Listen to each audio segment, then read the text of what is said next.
તમારું રૂવાડું ખાનું હા અને એને યુદ્ધો કર્યા ઈ યવન સેનાને કઈ કાપી નાખ્યા એક પણ ગાય માતાજીને હત્યા નહોતી થવા દીધી એની વાતો યુગો પછી પણ થાય સદીઓ પછી પણ થાય અને આજ સુધી સનાતન ધર્મના આજ પણ આ માં ઈસ્માની માં હોય તો ભલે એ અંબા હોય મહાકાળી હોય મોગલ હોય પીછળ હોય આવડ હોય મોમાય હોય ચામુંડા હોય સિકોતર હોય આશાપુરા કોઈ પણ માતાજી હોય એના ઉપર કે શિવ મંદિર ઉપર કે સોમનાથ કે દ્વારકાના મંદિર ઉપર કે અંબાજીના મંદિર ઉપર ધજાઓ ફડાકા મારતી હોય એની પાછળ 1000 વર્ષ સુધી 1000 વર્ષ સુધી 1200 વર્ષ સુધી ધગધગતા લોહી રેડાના છે ને ત્યારે બચ્યું નીકળ્યું રાગે ઠંડી લાગી જતાલે નો લાગે ભોગ દીએ ઊભા મોરલી એમનો બચે ધર્મ રહેશે તો રહેશે ધરા અને ખપ જાહે પુરુષાણ એક વિષમ ભર ઉપરે તું રાખ ભરોહો રાણ આયા પણ મને થોડી યાદી કંકોત્રીમાં જોઈતી આયા પણ જ્યારે સુબો આવ્યો અમદાવાદનો અને ધાડા નાખી અને જ્યારે પડ્યો તો ત્યારે વાઘેલા દરબારોએ હાથમાં તલવારો લઈને માં ઈસ્માનીની જગદંબાની સ્તુતિ કરી અને કીધું તું યુદ્ધના મેદાનમાં ઉતરી માં અમારી ભુજા ઉપર બેઠી હોય અને કાંઈ પણ યવનો આવે અને યવનોને યુદ્ધના મેદાનમાં એના માથા નો વાટી નાખી તો માના જેને કહેવાય દીકરાને અને વાઘેલા નહીં એવા યુદ્ધો થી હશે ત્યારે ધર્મ બચ્યો છે જેને ધર્મ બચ્યો એને આપણે સાઈડમાં કરી નાખી છે એની તો આપણે કણ જરૂર નથી 18 વર્ગના ઇતિહાસો છે કંઈક ને કંઈક બલિદાનો આપ્યા પણ જેને લોહી રેડ્યા છે એને આપણે ન ભૂલવું જોઈએ એટલા માટે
દરબાર સુધી અહીંયા પટેલ ભાઈઓ હોય અહીંયા ઠાકોર સમાજ હોય અહીંયા ચૌધરી સમાજ હોય અહીંયા માળી ભાઈઓ હોય અહીંયા ભૂદેવો હોય પ્રજાપતિ હોય રાજપૂતો હોય દરેક આવ્યા છે કારણ કે સનાતન ધર્મનો જ્યાં નેજા ફરકતો હોય એની આપણે નહીં જ્ઞાતિ ગૌરવ જરૂર હોવું જોઈએ પણ જ્ઞાતિવાદ હવે નહીં ભૂલી તો આપણા ઉપર બહુ થઈ રહ્યું છે એક ચારણ તરીકે આવ્યો એટલે સાંભળી લેજો અહીં જેટલા બેઠા છે એ બધાને કીધું તમારા બાળકોને સાચું મહાભારત સાચી ગીતાજીની વાત કૃષ્ણની વાત રામાયણની વાત નહીં કરો તો ઓલરેડી ડુપ્લિકેટ આખી રામાયણ ને આખી મહાભારત યુટ્યુબમાં અપલોડ થઈ ગઈ છે હિન્દીમાં અને ભયંકર હાસુ નહીં કહી તો ભયંકર બોલે છે સીતાજી વિશે રામ વિશે કૃષ્ણ વિશે રાક્ષસ બતાવ્યા છે એવા હોતા આખા ઇતિહાસો એને લખી મૂકી દીધા છે વામપંથીઓએ પણ ઈ ગમે એટલું મથે આપણે નહીં ફેર પડે વાંધો નહીં આવે આપણે આપણા બાળકો સુધી સાચી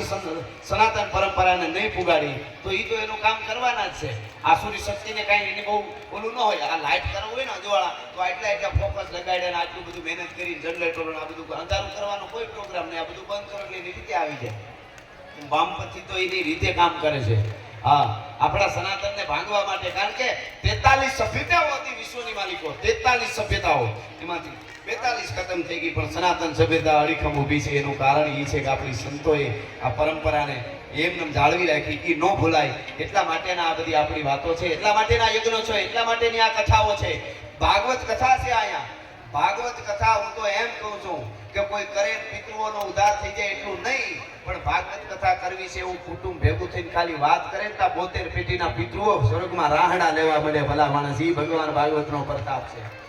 કેટલી વાતો છે શું કરી વાત યાર પણ ઘણાને તો આવો જરાક ભણી જાય એટલે આખું બોલી ફરી જાય છે બધું ફરી જાય એકચ્યુઅલી આ બધું અત્યારના યુગમાં મગજમાં નથી તારે મગજ હોય તો બેહે ને એની વાત આપણે કરવી નથી જેને જલારામ નથી જગાડી શકાય એને આલારામ શું જગાડવાનો હતો એની વાત નથી ભલા માણસ આ તો જેને જાગવું છે એના પાસે જાગૃત જેને શ્રદ્ધાના અને જ્ઞાનના અને સનાતનના દીવડા બળતા હોય ને જેના હૈયામાં એની પાસે જ બેહી જો માઈ કાંગલા કેટલાય રખડે છે અરબોપતિ ગબી જેવા મોટા કરીને એને કહી શેઠો રે તારું મારે કાંઈ કામ જ નથી અવળે કેડે સડાવવા વાળા આ ધોળા પાવડર ઊંઘે તે નીંદર આવે ચારે બાજુથી ગોતે છે આમ કંડલામાં પકડાય આમ પકડાય ડ્રગ્સ પકડાય શું કામે એ બધા એને કાંઈ પીડી નથી પણ આપણને આપણો નશો છે આપણા સનાતનનો નશો છે અને એ નશો આપણી અંદર રહેવો જોઈએ એટલે મારે સપાખરા તરફ જાઉં એની પહેલા જેટલા બેઠા છે એને મારે કારણ કે શિવની પણ આ પ્રતિષ્ઠા છે પાછળ સુધી બેઠા છો આ બાજુ જ્યાં નજર પડે માતાઓ બહેનો બધા મારે શિવ તાંડવ ગાવો છે ખાલી 30 સેકન્ડ માટે અને બે હાથ ઊંચા કરીને મને તાલ આપવાનો છે અહીં બાવલિયાઓના સાનિધ્યમાં આપણે થોડી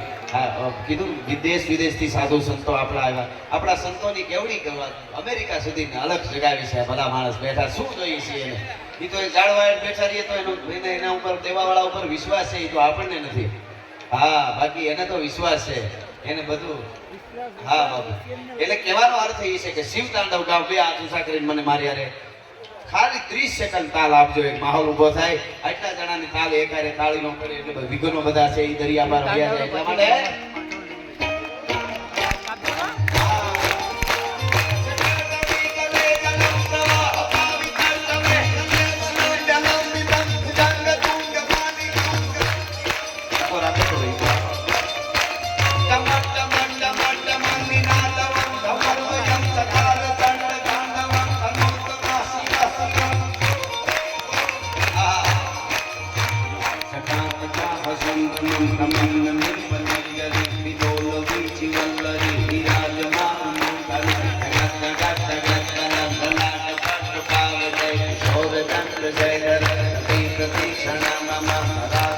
નંદિની વિલાસ કંદુ કંદુર પુરતિ કંદુ